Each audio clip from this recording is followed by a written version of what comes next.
마무리 1시간 더 말씀을 나누도록 합니다. 9페이지의 상단에 봅니다. 두 번째 시간의 말미에 보아스도 하나님이 예비하시는 과정이 있었다는 거, 그 다음에 룻도 하나님이 예비하시는 과정이 있었다는 거, 이것을 중점으로 말씀을 나눴고, 그리스도의 배필이 될 시온산에서는 14만 4천, 뭐 처녀, 정결한 처녀다, 신부짜리다 이렇게 표현을 했는데, 주님이 먼저 그렇게 준비가 되어지고 신부자리도 그렇게 준비가 되어지는 과정을 거치는 것이지, 기독교계에서 말하는 것처럼 그냥 뭐 어떤 예배당 목사님 막 신학 공부해가지고 목사님이 되셨고 그 목사님이 전도하는 그 예배당에 그냥 많은 사람이 가면 다 구원받아서 선당이라는 데 가고 그런 게 아니다 라는 것에 대해서 충분한 말씀 이제 나눴어요. 나오미를 통해서 룻이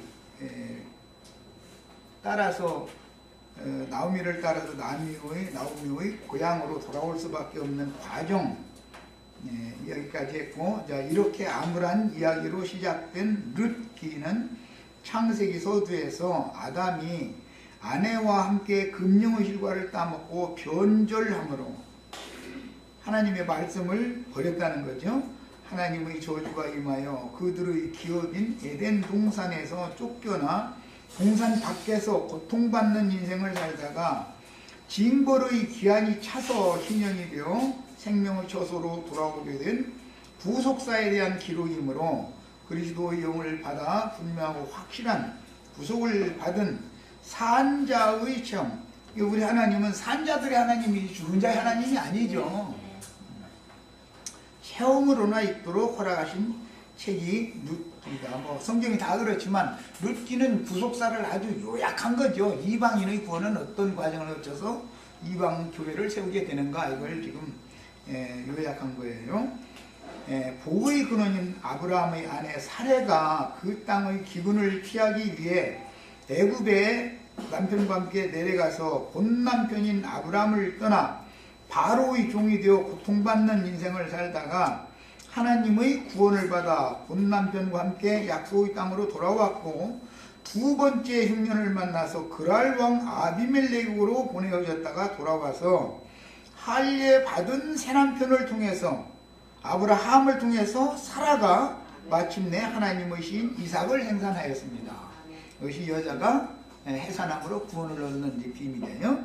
이스라엘의 역사에서는 유다와 예루살렘의 거민들이 하나님을 배역함으로 작정된 기한인 70년이 차기까지 바벨론의 포로가 되어 그 땅에서 고통받다가 때가 참에 신년의 나팔 소리를 듣고 학개, 스가랴, 말라기, 이 선지자는 신년 나팔을 부는 사람들이죠. 선지자라도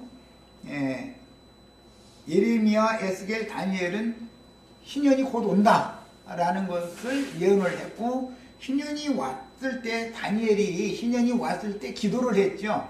이 백성을 70년이 찼는데 왜 빨리 약속대로 해결을 해주시지 않습니까? 그랬는데 이제 그 다니엘의 그 기도가 상달이 되어진 이야기가 이제 다니엘서에 나오죠. 그러니까 다니엘은 돌아온 무리가 중에 있지 않았죠. 다니엘은 스가랴, 학개, 스가랴, 말라기, 이 선지자는 돌아온 무리들을 가르치는 선지자가 된 거예요. 그 다음에 이스라엘 역사에서는 이처럼 유다와 예루살렘의 거민들이 하나님을 배역함으로 작정된 기한이 70년이 차기까지 바벨론의 포로가 되어 그 땅에서 고통받다가 때가 참에 희년 나팔 소리를 듣고 주의 종들을 따라서 나온 적은 무리가 본토로 귀환하여 예루살렘의 하나님께로 돌아오는 것으로 겹쳐서 실현이 되었습니다. 이게 구속사지요. 실제로는 뭔 말인지 아시죠? 돌아오는 거예요. 돌아오는 것이 무르기라는 거예요. 그게 그 심호와 함께 사람이 돌아오기 전에 하나님이 먼저 죄인들에게 먼저 돌아오시는 것이죠. 거기 가셨다가 죄인들에게 찾아오시는 거예요. 그 시므와 함께 하나님의 백성들에게 주신 기업인 유대 에브라 땅의 베들레헴까지 시므를 따라 나온 이방 여인이요 젊은 과부가 된 룻은 우연히 그 마을의 큰 부자 유력자, 룻께서는 유력자라고 그랬죠. 그것은 원래 고엘이라는 말로서 무르는 자라는 뜻이에요. 대납해주는 자 그런 뜻이에요. 능력자인 보아스의 밭에 가서 이삭을 줍게 됩니다. 성경에서 이삭을 줍는 것은 고아와 과부와 가난한 자들을 불쌍히 여기시는 하나님께서 정하신 이스라엘의 추수에 관한 율법에 따른 것인데, 제7년째는 농토의 주인이 농사를 하지 않고 땅에서 하나님이 자연이 나게 하신 것을 이 사람들에게 주는 얘기죠. 말씀을 듣지 못하는 귀가를 만난 고아와 과부와 가난한 자들, 곧 심령이 가난하고 순수한 죄인들이 구원의 말씀을 얻어먹는 것을 상징합니다. 그러므로 이삭을 줍는 룻도 보아스가 준비된 것처럼 과정을 거쳐야 된다. 가난해지지 않으면 이삭을 주를 나갈 필요가 없게 되기 때문에 하나님의 이제 구속사에서는 전부 좀 참 하고 싶지 않지만 그건 전도자로서는 안 할 수가 없죠. 뭐 나도 그냥 뭘 축복했을지어다 막 오늘 막 이렇게 해주고 싶죠. 그런데 그 성경 얘기는 그 얘기가 아니니까 전도를 할 때는 율법 제사장은 그렇게 하지요. 하나님이 민수기에 보면 이렇게 축복을 해주라고 돼 있으니까. 그런데 나는 율법 제사장이 아니기 때문에 진짜 축복은 하나님이 주시는 복이야지 사람이 이렇게 인간적인 복을 주는 거 그런 것을 바라지 말라고 자꾸 가르치는 거니까 이렇게 가르치면 그거 나연전이 말씀은 준데 사랑이 없다 이 소리 하시지 말라고. 또 나한테 사랑 받아봐봤자 그런 사랑 받고 싶으면 하나님한테 받아야 맞지 사실은. 잖아요. 자, 이제 이어지는 말씀으로 여호와의 중매에 관한 그 내용을 간략하게 자료를 했는데 같이 읽어보겠습니다. 창세기 2장 20절로 25절에 아담이 돕는 배필이 없으므로 여호와 하나님이 아담을 깊이 잠들게 하시니 잠들매 그가 그 갈빗대 하나를 취하고 살로 대신 채우시고 여호와 하나님이 아담에게서 취하신 그 갈빗대로 여자를 만드시고 그를 아담에게로 이끌어 오시니. 이거 준비하시는 거죠. 아담에게 이끌어 오시는 거. 그 다음에 아담이 이르되 이는데 뼈중의 뼈요 살중의 살이라 이것을 남자에게서 취하였은즉 여자라 부르리라 하니라. 그리스도의 십자가에서 피와 물을 흘렸는데 주님의 옆구리에서 나온 그 갈빗뼈라고 그건 상징이고 피와 물이죠. 그걸로 교회를 세우는 이야기다. 그 피와 물은 예수님의 생명과 주의 성령을 상징하는 것이죠. 그 다음에 아담이 이름으로 남자가 부모를 떠나 그의 아내와 합하여 둘이 한 몸을 이룰지로다. 이것은 구약시대에서는 남편과 아내가 육체적인 연합을 맺는 것이죠. 그것은 상징이지 표상이지 실제로는 주와 합하여 한 명이 되는 것을 상징하는 말인 것이죠. 영적 연합을. 아담과 그의 아내 두 사람이 벌거벗었으나 부끄러워하지 아니하니라. 아직 율법이 들어오지 않았다. 선악을 알게 하는 나무실과를 따먹지 않았다. 저주의 말씀이 아직 들어오지 않았다. 그때는 부끄러워할 필요 없죠. 그리고 내외관이 복을 벗어가지고 부끄러우면 뭐 상륙번성이 안 되니까 그건 말할 필요도 없는 일이고 육신적으로는 그렇다는 거예요. 그러니까 그렇게 되려면 이 원상태로 돌아가려면 모든 죄인들이 예수 그리스도의 구속으로 말미암아 죄들의 사면을 받아야 부끄럽지 않고 떳떳하죠. 예수님 만나는 것이 부끄러우면 안 되죠.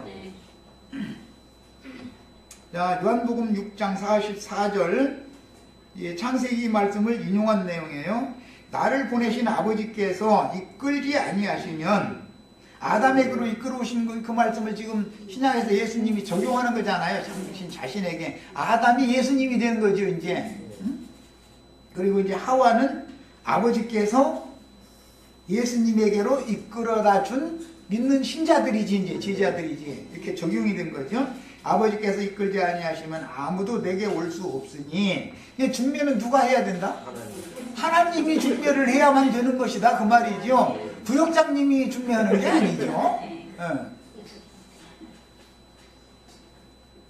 그래서 저 보아스이한테 여기 저 안양교회에 오게 된 것도 이게 우연히 온 것 같지만 사실은 우연이 아니죠 그게. 우연일 수는 없는 거예요. 하나님이 이렇게 이끌어온 거지 말하자면 그런 뜻이죠. 올 수 없으니 오는 그를 내가 마지막 날에 다시 살리리라 그랬어요.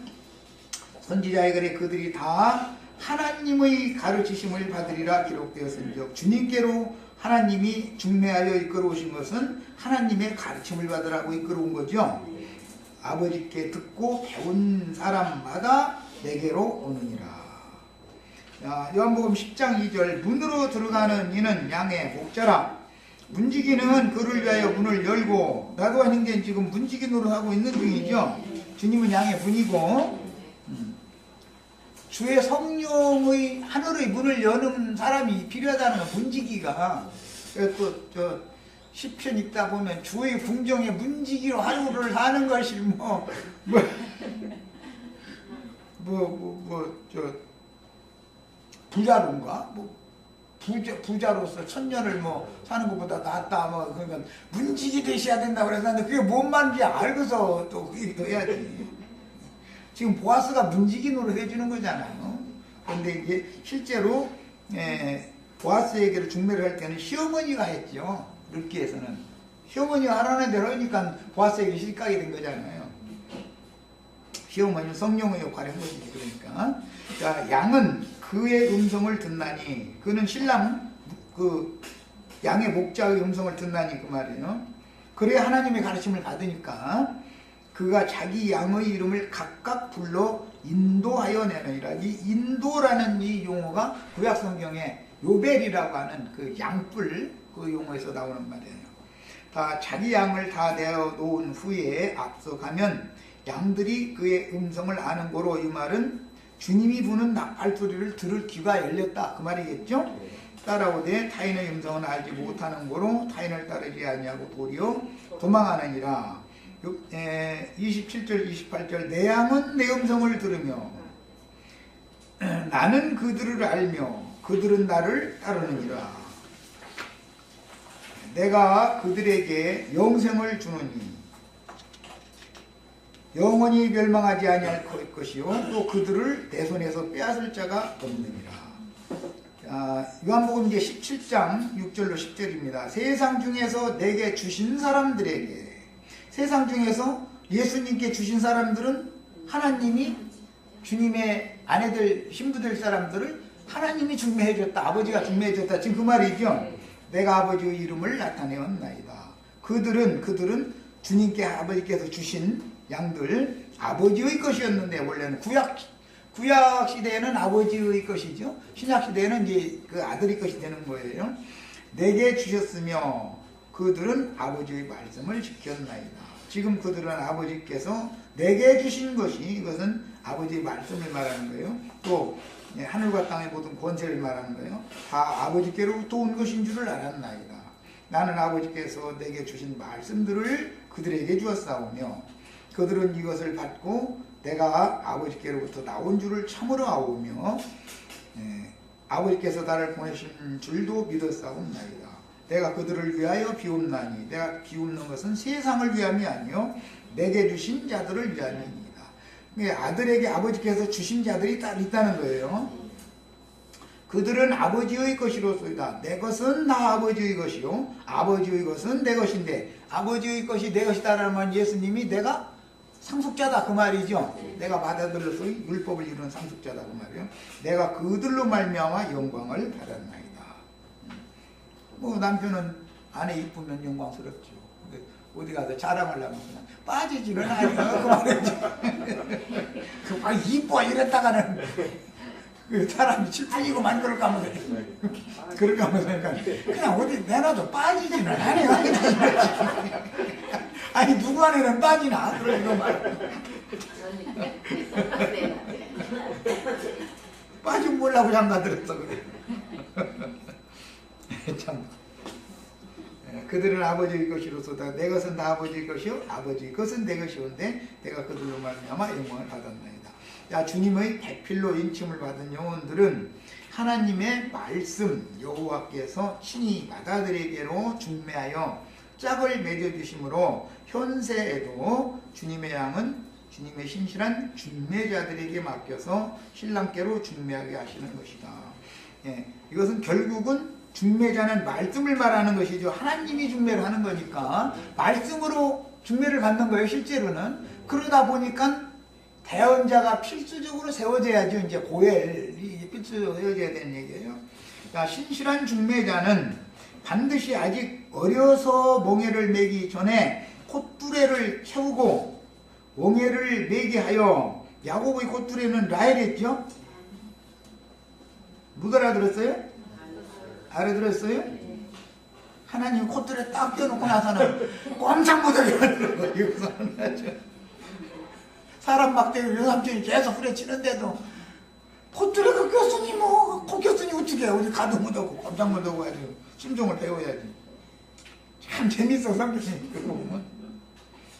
그래서 인생 채찍으로 엄히 교육하여 말씀께 순종하는 것이 무엇인지를 철저하게 가르쳐서 순종을 배우게 하신 후에 친히 사역자로 세워서 쓰시는 것이니 세속 교계의 조직 신학을 이수하거나 세상 지식을 습득시켜서 사람의 종이 되는 사역자들을 세우시지 않습니다. 하나님의 종은 하나님이 친히 세우시는 것이거든요. 사람의 종로로 갈 사람은 사람들이 세우는 거예요. 그건 당연히. 그래서 사람에게 가서 뭐 신학 공부해가지고 사람들한테 안수 받아가지고 자기네가 지금 기름 부음 받다 그러는 거잖아요. 그런데 요한은 그런 적이 없었죠. 그러니까 네가 무슨 권세로 이 백성들을 다스리느냐고 질문하니까 뭐 딴 얘기를 하시지 않고 야 요한의 세례가 어디로서 왔느냐 이걸 딱 질문한 거죠. 요한은 사람에게 안수받고 뭐 사람에게 무슨 사람의 좋은 가르침 받고 그런 적이 없었거든. 사람에게 영광을 돌리거나 사람에게서 영광을 취하는 자들은 요즘에 뭐 오늘은 지금 인터넷 사이트에 안 들어가봐도 모르겠는데 요 며칠 동안 아주 참 이상한 어떤 교훈을 아주 세뇌당한 어떤 분이 내가 보기에는 참 너무 불필요한 말들을 그냥 했었는데 그 본인은 열심히 전도하느라고 그러는 거잖아 지금. 그런 걸 보면은 사람에게 뭐를 잘못 세뇌당해가지고 입맞아 버리면은 사람이 종이 되면 절대 벗어날 수 없다라는 걸 알 수 있는 것이죠. 사람의 교훈으로 잘못 가르치면 배나도 지옥 자식 되게 한다는 건데 그런 이치는 왜 그렇게 모르는지 모르겠어요. 그래서 전능하신 그분의 손 아래에서 길들임을 받는 훈련 과정을 거친 후에 주신 말씀이 그 사람이 되게 하고 말씀이 육신이 된다 그러죠. 그 사람을 중매쟁이 종으로 쓰시는 것이다. 주님의 종들은 중매쟁이로 세운 것이지 지가 신랑 노릇을 건 아니잖아요. 자, 이번에는 이제 장자권의 이동에 관한 말씀들을 나가겠습니다. 이것은 많은 시간을 이제 해야 되지만 읽을 말씀은 오늘 여기서 다 읽을 줄 뿐 아니라 지금 시간이 많이 걸리니까 내용은 다 하시니까 창세기 48장은 야곱에게 요셉이 두 아들을 인사시키는 얘기죠. 그런데 팔을 어긋맞춰 가지고 축복을 했다는 거잖아요. 에브라임이 동생인데 에브라임한테 오른손을 갖다 가게 하고 므낫세한테는 왼손을 가게. 그러니까 아버지가 이거 축복을 더 큰 능력은 므낫세가 받아야 되는데 장자니까 이거 잘 못하시고 계시네가 이거 아들한테 잠깐 일어나거든 바꿔줘. 그랬더니 아니 다 알고 서는 거야 아니야 이러고서는 그렇게 되는 거잖아요. 그 다음에 이제 창세기 38장은 유다가 자기 본부인이 죽어가지고 이제 여자를 그리워하는 때가 됐는데 마침 양털 깎으러 뒷나로 가는 중에 가다 보니까 어떤 여자가 있으면 장녀 모습을 하고 있으니까 나 너한테 들어가고 싶다. 그러니까 뭐 주고 올 건데요? 그러니까 염소 새끼 한 마리 줄게. 그러면 그럼 지금 염소 없잖아요. 그럼 무얼로한테 염소 대신 줄까 했더니 뭐 도장과 도장끈과 지팡이를 달라고 그래가지고 이제 들어갔는데 그게 자기 며느리인 줄 모르고 들어갔다는 거죠. 며느리는 자기 시아버지인 줄 알고 들어간 거고. 이게 내용이 그런 내용이에요. 자, 민수기 27장 6절로 11절이나 36장 6절로 9절에는 딸만 낳은 사람이 후사를 두지 못하고 죽은 경우에는 딸을 근족에게로 시집을 보내가지고 아들을 낳으면 그로 하여금 아버지의 이름을 잊게 해주는 율법이죠. 이런 것이 다 성경에서는 생명의 대를 이어가는 성경의 구속사를 지금 제시하는 얘기다. 이제 룻기 1장 2절로 5절 말씀을 장자권의 이동에 관한 것을 이해를 돕기 위해서 읽어봅니다. 그 사람의 이름은 엘리멜렉이요, 나오미 남편이죠. 말론과 기리온의 아버지예요. 그 아내의 이름은 나오미요, 그 두 아들의 이름은 말론과 기리온이니 유다 베들레헴 에브랏 사람들이더라. 그들이 모압 지방에 들어가서 거기 유하더니 나오미의 남편 엘리멜렉이 죽고 나오미와 그 두 아들이 남았으며 그들은 모압 여자 중에서 아내를 취하였는데 하나의 이름은 오르바요 하나의 이름은 루시더라. 거기 거한 지 10년쯤에 말론과 기련 두 사람이 죽고 그랬는데 오르바의 남편이 기련이죠. 루스의 남편은 말론이에요. 자부를 기록할 때는 오르바를 앞에 기록하고 기련의 아내를 앞에 기록하고 죽은 사람을 기록할 때는 말론을 앞에다가 기록을 딱 하죠. 그러니까 기련의 대를 잇는다는 거요, 말론의 대를 잇는다는 거예요. 말론이 동생이지만 실제로는 룻을 보아스에게 시집 보내서 아들을 얻으면 말론의 대를 잇는다. 엘리멜렉, 말론 이렇게 대가 이어진다 그 말이 기련으로 이어지는 게 아니다 지금 그 말이죠. 자, 룻기 4장 5절에 보아스가 이르되 네가 나오미의 손에서 그 밭을 사는 날에는, 여기 네가라는 것은 보아스보다 더 가까운 나오미 집안의 근족이에요.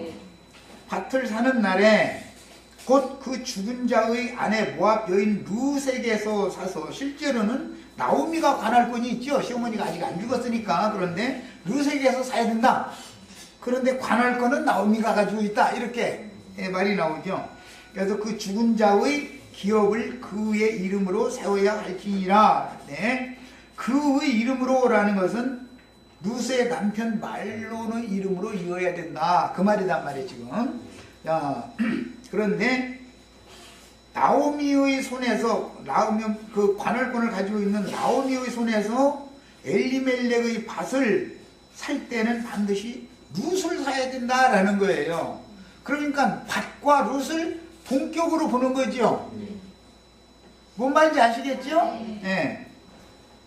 엘리멜렉의 두 아들이 죽었으므로 자부가 낳은 아들을 통해서 후사를 잇게 해야 되는데, 아들도 없고 딸도 없으니까 남은 거라는 건 자부밖에 없으니까 자부를 통해서라도 아들을 낳아서 후사를 잇게 해야 된다 이거예요. 이방의 구원은 이렇게 된 거죠. 전혀 참 감람나무에 접붙일 수 있는 근거가 아무것도 없는 자지요. 그런데도 이방인을 하나님이 능히 접붙일 능력이 있었다는 걸 여기서 암시하는 거예요. 그래서 기련의 아내 오르바는 모압 땅에 남았기 때문에 기련의 아내를 통해서는 대를 이을 수가 없죠. 그러니까 기련의 남편 이름으로 대가 이어지는 게 아닌 것은 자동적이잖아요. 이제 기련의 아내가 따로왔고 룻이 남았으면 기련의 이름으로 대가 이어지겠죠. 이게 이 여자의 권세도 이게 어마어마한 거라고 보면은 하나님은 참 공평하셔.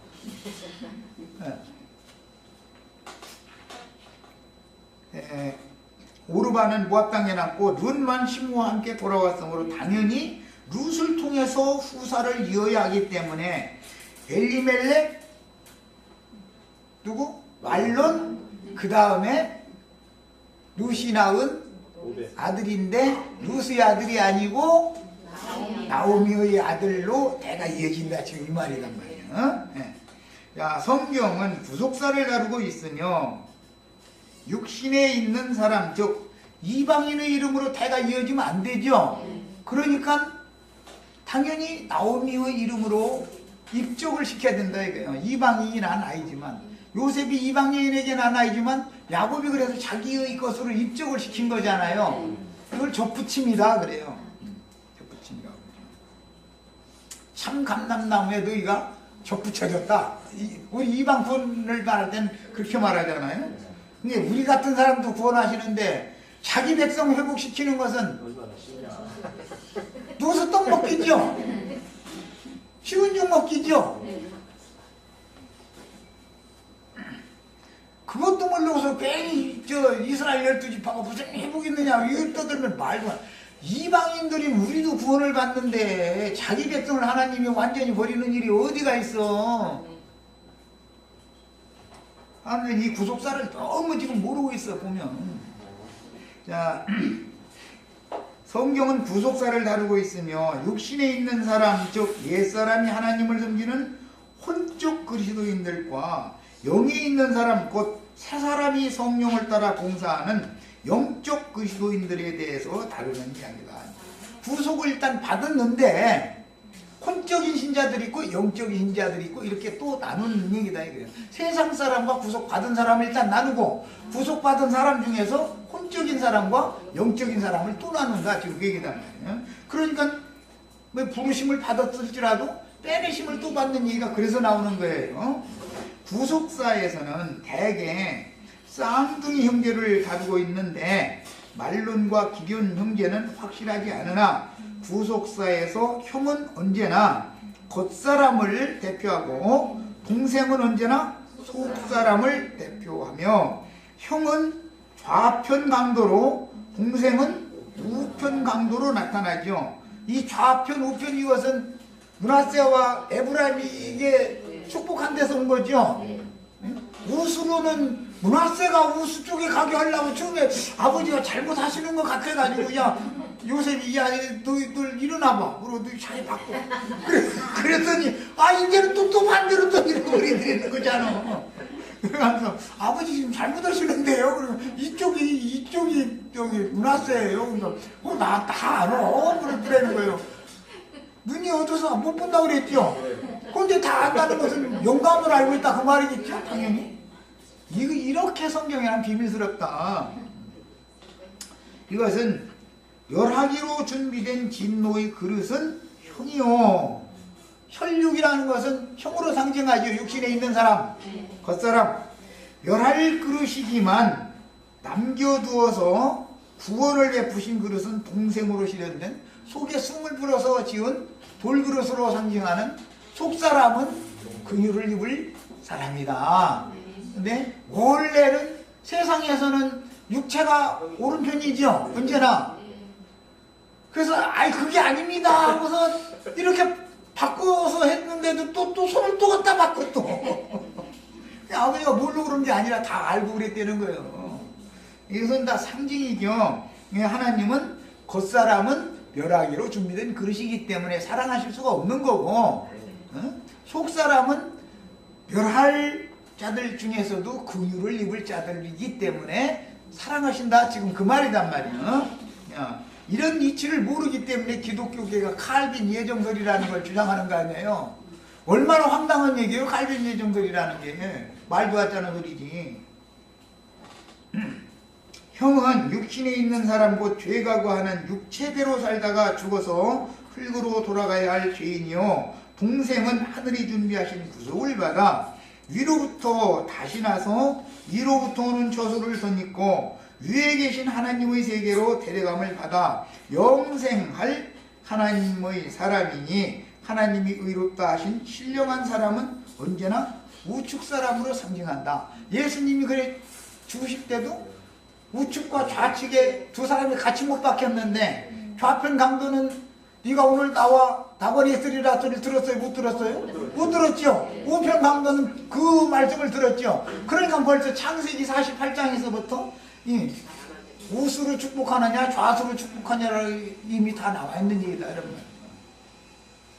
이로부터 다시 난 동생은 질그릇 속에 지어주신 영과 혼이 소성함을 받고 신령한 양식으로 양육을 받아 온전함을 이루게 마련이며, 때가 차서 이 장막을 벗으면 신령체를 입은 의인의 영들로서 영원 세계로 영광 중에 나타나서 빛의 세계를 유업으로 받게 마련입니다.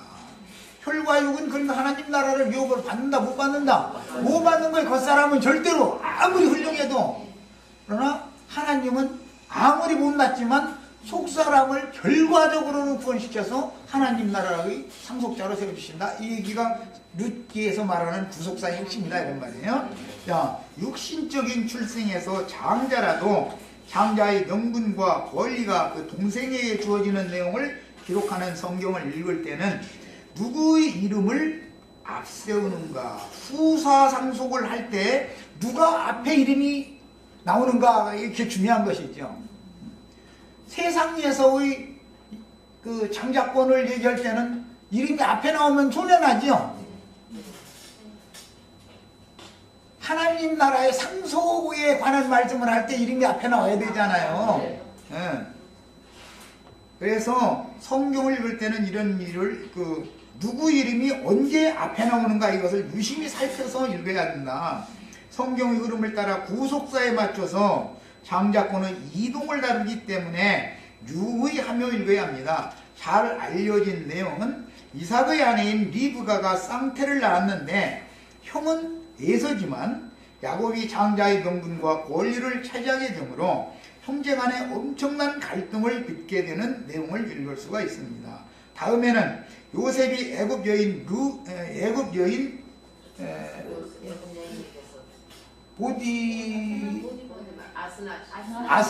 아스낫이죠. 여인에게서 얻은 두 아들인 므낫세와 에브라임을 이스라엘이 자기의 것으로 입적하면서 룻의 아들은 나오미가 자기의 아들로 입적을 했고, 요셉의 두 아들은, 아스낫의 두 아들은 야곱이 시아버지가 직접 자기 아들로 입적했죠. 이게 시어머니가 입적하고 시아버지가 입적시키는 얘기죠. 이게 전부 다. 이방인들이라는 건 모두 입적되는 방법밖에는 없다. 그 말이죠. 자, 그런데 축복할 때 차자인 에브라임을 룻으로 얹어 축복하여 육적 장자인 므낫세보다 앞세웠으니 하늘이 내리시는 신령한 축복을 차자가 받는 것을 암시합니다.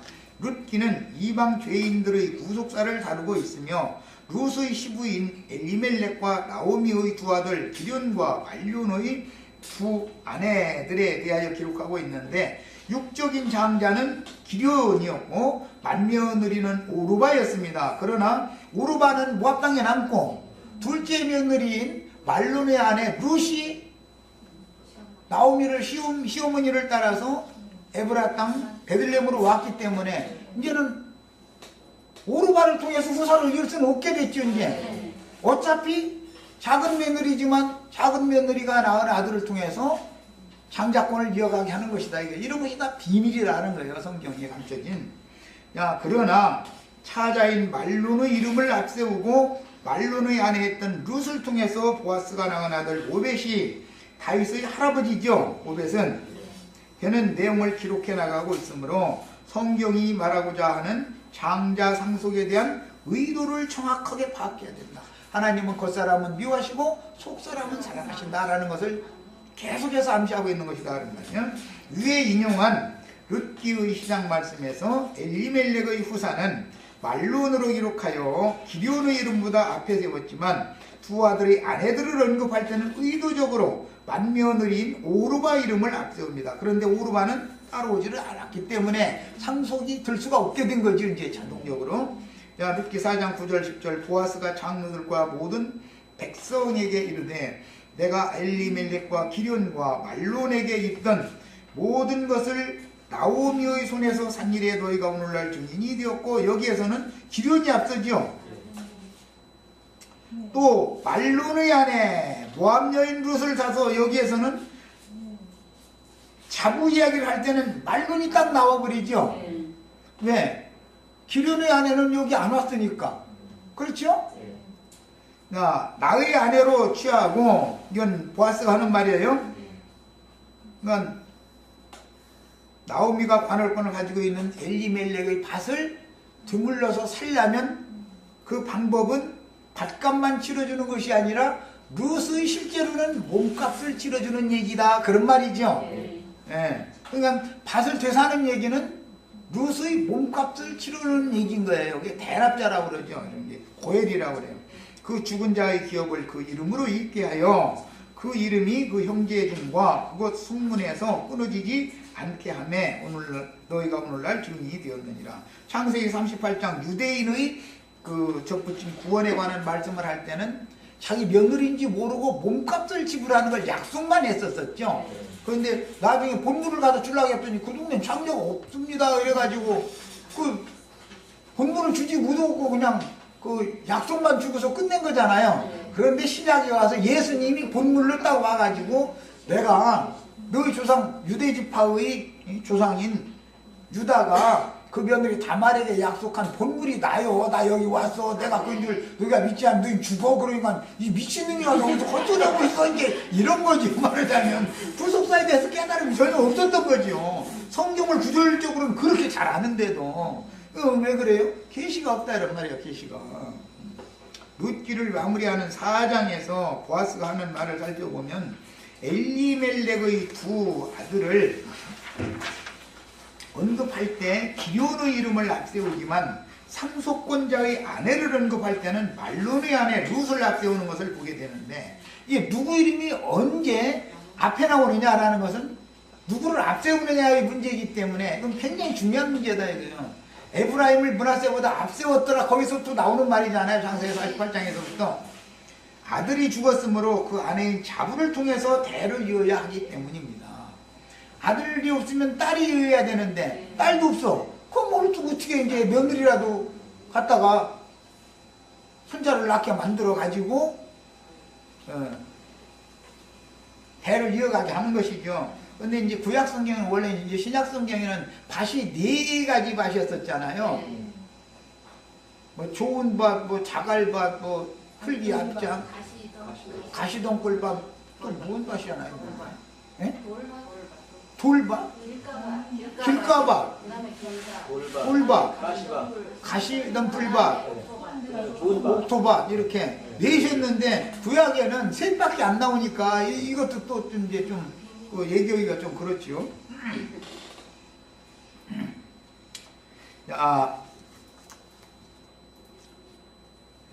다말이라는 여자, 그 다음에 오르바나 나오미 이런 이야기들이 다 밭이다 이거예요. 밭. 그 가나안 여자 유다의 원래 변은 넷이구나. 성경이랑 짝이 맞지. 틀릴 리가 없지. 유다가 본 아내가 가나안 여자가 있었지.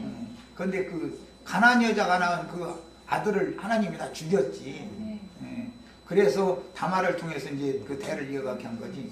근데 나도 이렇게 헷갈리니 하나님의 말씀이 틀릴 리는 없는데. 자, 우리는 경수가 끝난 지 오래된 사라가 그랄 왕에게서 돌아온 후에 할례받은 남편 아브라함에게 아들 이삭을 낳아 대를 이은 기록을 통해서 처녀가 잉태하여 아들을 낳는 비밀의 예언들을 깨달을 수가 있는데 예레미야 31장 15절로 30절에는 이방 왕에게 사로잡혔던 이스라엘이 자기의 죄악을 뉘우치며 본향으로 돌아온 처녀 이스라엘이 되고 처녀는 회복의 무리를 이끄는 인도자들을 낳아서 여자가 남자를 낳는 비밀의 계시를 볼 수가 있습니다. 네 반 이야기는 뭐 대표적으로 야곱이 아내가 넷이니까 그리고 딴 얘기 자꾸 해설 필요도 없죠. 여자가 해산함으로 구원을 얻는 비밀은 소망 없던 나오미가 그 자부 룻을 통해서 손자를 얻었지만 나오미의 아들로 입적하여 엘리멜렉과 말론의 대를 잇고 결국 예수 그리스도 족보를 이루는 비밀은 사람의 지혜나 세상 지식으로는 도저히 이해할 수 없고 계시로 주신 믿음의 영감으로나 깨달을 수 있고 믿어지는 구속사의 비밀이요 진리의 말씀인 하나님의 씨로 거듭나는 비밀이다. 이거 뭐 믿음의 비밀이다 그러죠. 이게 정말 참 비밀이죠. 이건 뭐 신학 공부에서 알아지는 그런 문제하고는 전혀 다른 내용이잖아 이게.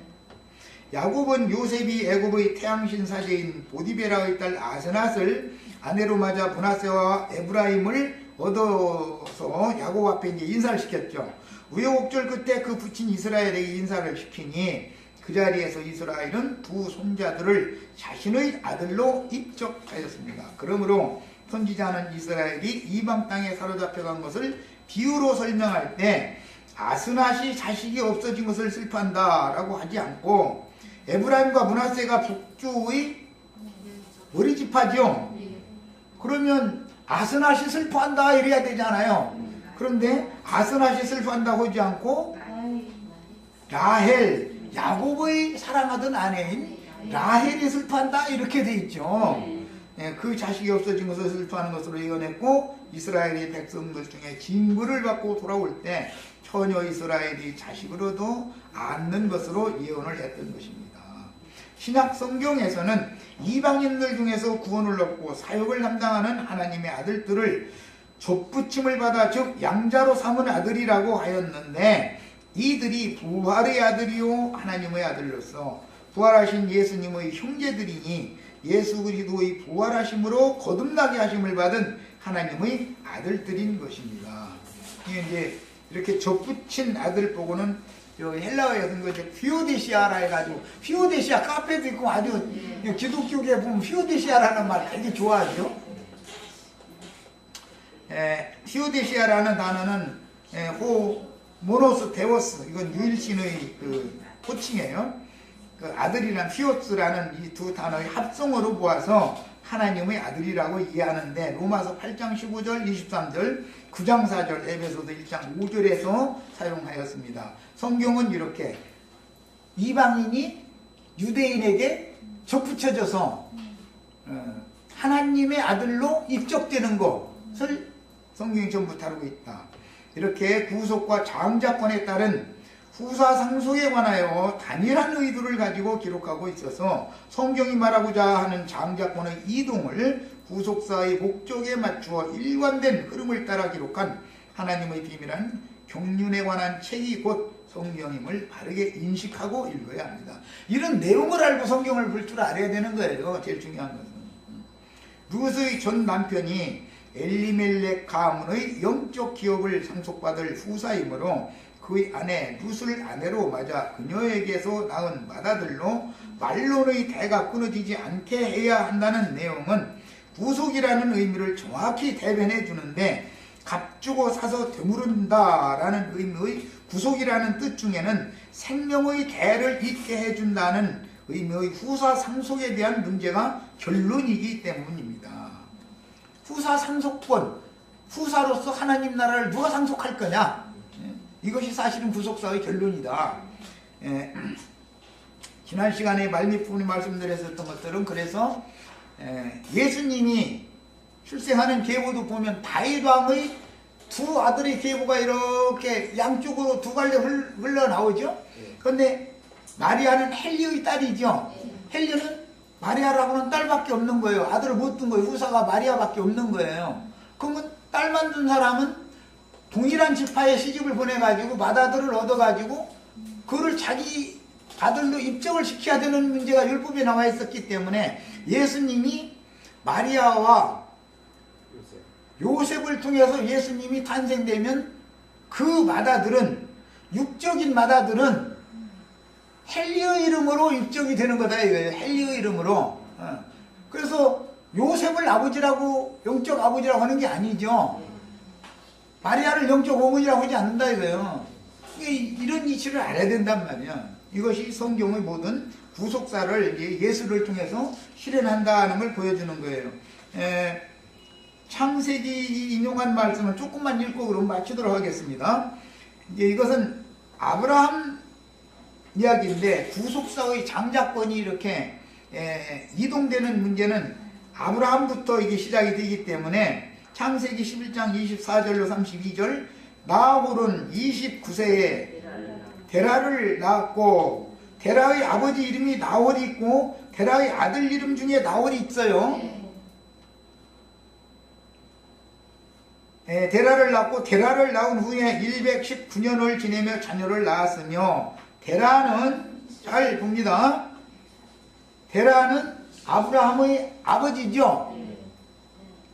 70세에 아브람과 나홀과 하란을 낳았더라. 그래 놨어요. 그 사람들이 이렇게 읽을 때는 아브람이 장자인가? 이렇게 생각하죠. 첫 번째 이름이 아브람이 나왔으니까. 그런데 그게 아니다 이거예요. 아브람은 데라의 후처가 낳은 맏아들이죠. 아브람은 데라의 본처가 낳은 딸이 하나가 있는데 그게 사레지요. 이복 누이잖아요. 아브라함의 아내가 됐지요. 사레. 사레는 아브라함의 이복 누이잖아요. 이복 누이라는 건 그 아버지가 여자가 둘이었다 그 말이잖아. 아브라함의 어머니도 있고 아브라함의 어머니가 아닌 어머니도 있다 이 말이잖아요. 데라가 아내가 둘이라고. 이해가 안 돼요? 아브라함이 이복 누이가 있다 그 말은 데라가 아내가 둘이다 그 말이잖아. 아브라함의 아내 사레는 아브라함의 이복 누이죠. 그러니까 아브라함의 아버지가 여자가 둘이었다 그 말이잖아요. 이해됐어요? 아브라함은 후처가 낳은 아들이지 본처가 낳은 아들이 아니라고. 이것이 성경에 안 써있는데 어떻게 그렇게 알아요? 근데 나는 다 밝혀줄 거예요 이제. 무슨 놈의 성경을 그렇게까지 세밀하게 보느냐고 이러시지 말고. 야, 잘 봅니다. 70세의 데라가 아들을 낳는데 세 쌍둥이를 합에 낳았다는 말이 아니고 아브람도 낳고 나홀도 낳고 하란도 낳았다 그 말이에요. 그런데 순서로는 하란이 본처에게서 낳은 맏아들이에요. 본처가 유다로 말하자면 본처가 가난 여자가 죽고 호레비로 살다가 후처를 얻어가지고 하나님이 두 아들을 줬는데 아브람과 나홀이라는 두 아들을 후처를 통해서 또 줬다 그 말이에요. 그런데 야 아브람이 장자 여기서는 육적인 장자가 아니다 그래요. 영적인 장자지. 영적인 장자지. 육적으로는 누가 장자라고요? 본처가 낳은 하란이요. 나이 차이가 아브람과 몇 살이냐? 하란과 아브람은 나이 차이가 몇 살이에요? 60세가 차이가 나요. 60년이 차이가 나요. 어마어마하죠? 그럼 그걸 어떻게 그렇게 잘 알았냐? 또 야, 읽어보겠습니다. 세 쌍둥이를 한꺼번에 낳은 것이 아니고 실제로는 하란을 장자로 누구가 낳겠어요? 본처에게서 낳겠죠? 낳고 나서 그 본처가 하란만 낳은 게 아니라 사레라는 딸도 낳죠? 잘 들어요, 잘. 본처가 하란과 사레를 낳았어요. 그리고 본처가 먼저 죽었어요. 호레비로 살던 데라가 후처를 취했어요. 후처가 누구라고는 돼 있지 않아요. 그래가지고 후처를 통해서 아브람과 나홀이라는 두 아들을 또 주었어요. 그런데 아브람을 장가들였는데 하란이 낳은 딸인 사레를 아브라함의 아내로 취하게 했어요. 그래서 사레는 아브라함으로 보자면 이복 누이죠. 실제로는 이복 누이가 아내가 된 거예요. 야, 그리고 나서 오랜 시간이 지난 후에 아브라함을 얻었어요. 후처에게서 얻은 거지. 이제 아브라함은 그 동생 나홀을 얻었는데 장형인 하란은 밀가와 이스가라라는 두 딸만 뒀다 이거예요. 데라가 본처에게서 하란과 사레를 낳고 하란은 밀가와 이스가라라는 두 딸만 낳고 아들은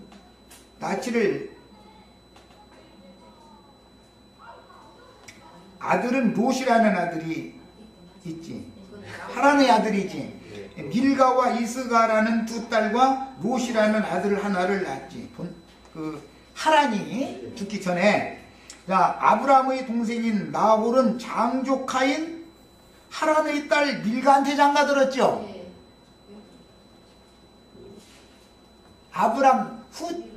데라의 후처가 낳은 아브라함의 동생 나홀은 장가를 드는데 밀가라는 여자를 아내로 맞았잖아요. 밀가는 누가 낳았어요? 하란이 낳았죠? 촌수 복잡해요? 머리가 막 어지러워요? 치사를 그려야 되겠어요. 밀가와 이스가는 하란이 난 딸이잖아요. 그런데 나홀은 밀가에게 장가를 들었어요. 자기 장형의 딸에게 장가를 들었어요. 사라는 이복 누이 아브라함은 이복 누이 사라에게 장가를 들어서 이 족보가 이렇게 막 복잡해. 이 집안이 좀 족보가 깨끗해요, 거룩해요, 좀 그래요.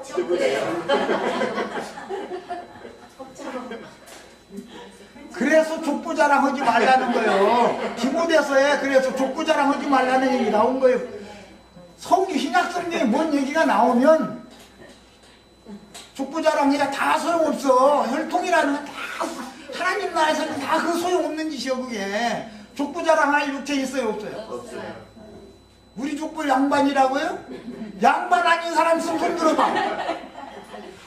응?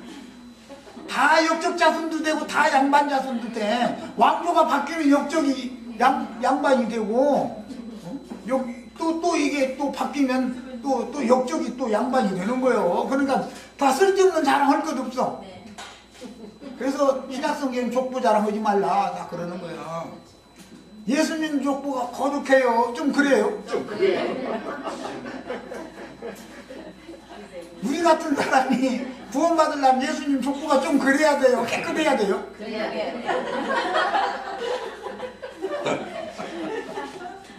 자, 데라의 후예는 이러하니라. 데라는 아브람과 나홀과 하란을 낳았고, 데라가 이렇게 낳았죠. 하란은 롯을 낳았으며, 하란은 또 밀가와 이스가도 낳았죠.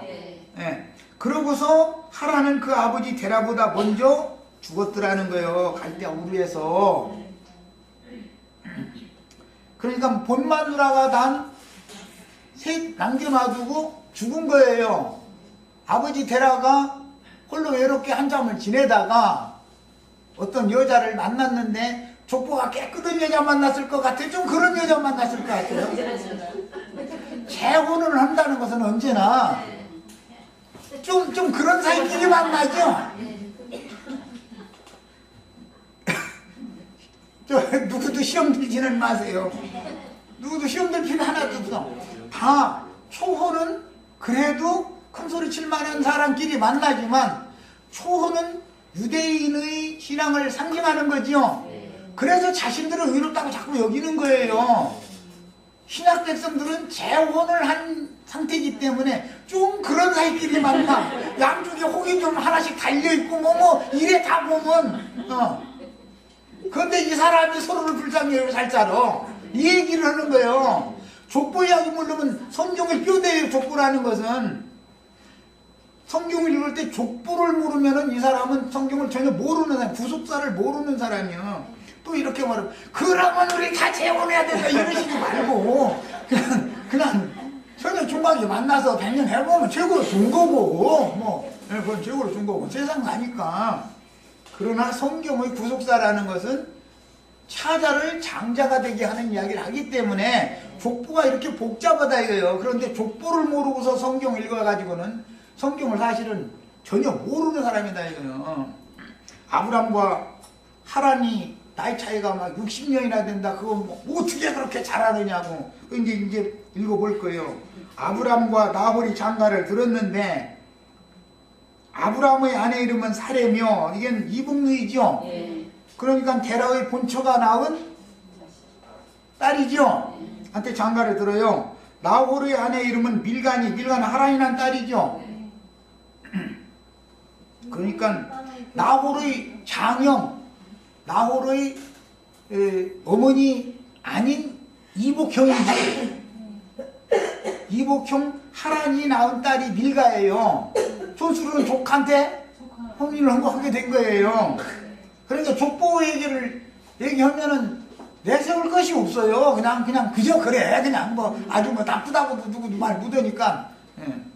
그 하란은 빌가의 아비일 뿐 아니라 이스가의 아비더라. 롯의 아비도 되고 그랬죠. 두 남매와 한 아들 롯이라는 아들을 두고 하란은 아버지보다 먼저 갈대아 우르에서 죽었더라는 거예요. 이 셋은 본처가 낳은 자녀들이죠. 아브람과 나홀은 후처가, 데라로 봐서는 후처가 낳은 자식들이에요. 이 촌수가 이렇게 복잡해. 아주 이 동네가 좀 깨끗한 동네가 아니에요. 여기가 사례는 잉택지 무단으로 자식이 없었더라. 사례가 자식을 쑥쑥 잘 낳으면은 이것도 또 이거 문제가 벌어져. 이거 사례가 자식을 못 낳아야 경수가 끊어진 다음에 이삭을 낳아야 되기 때문에 그래요. 사례는 아브라함의 이복누이로서 데라의 전처 곧 하란의 어미나 혹은 다른 여인일 수도 물론 있지만 성경에 그렇게 기록이 없으니까. 그러나 보편적으로 보자면 전처 소생이다 이런 말이야. 사례와 하란은 전처의 소생이다. 데라로 봐서는. 야, 데라가 그 아들 아브람과 하란의 아들 그 손자 롯과, 그러니까 롯도 밀가와 이스가의 아버지뿐 아니라 롯의 아버지도 하란이죠.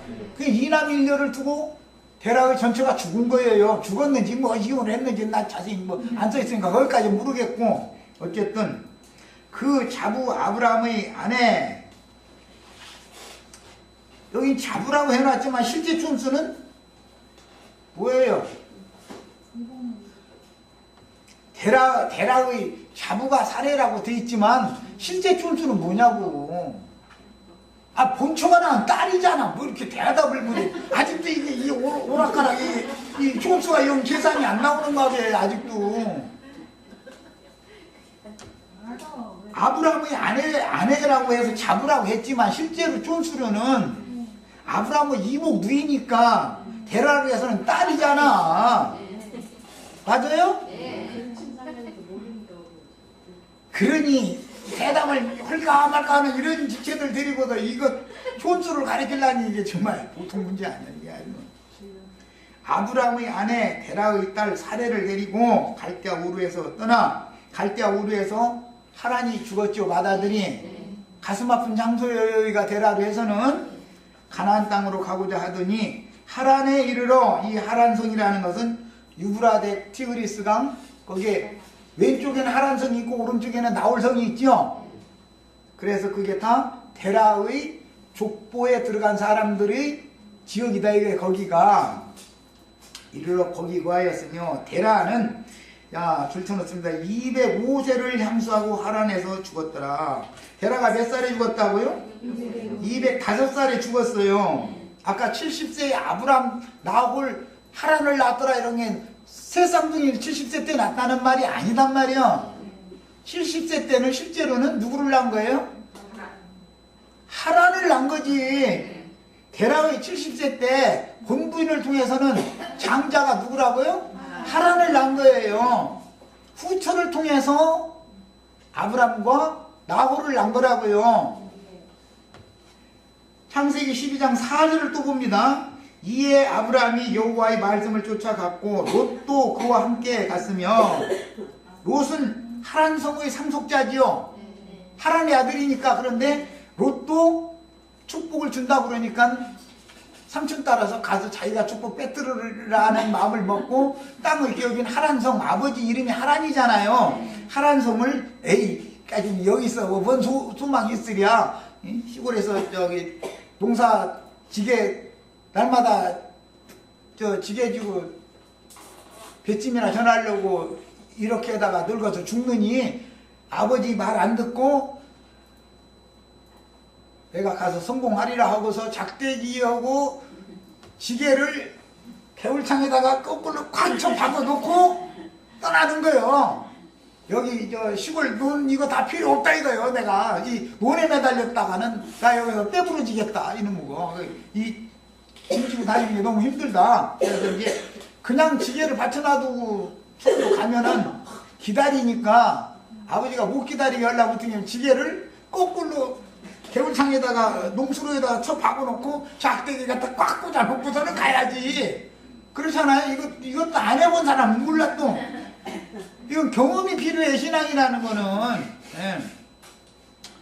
그와 함께 갔으며 아브라함이 하란을 떠날 때 하란에서 지금 그 아버지 데라가 죽었기 때문에 떠나는 거잖아요.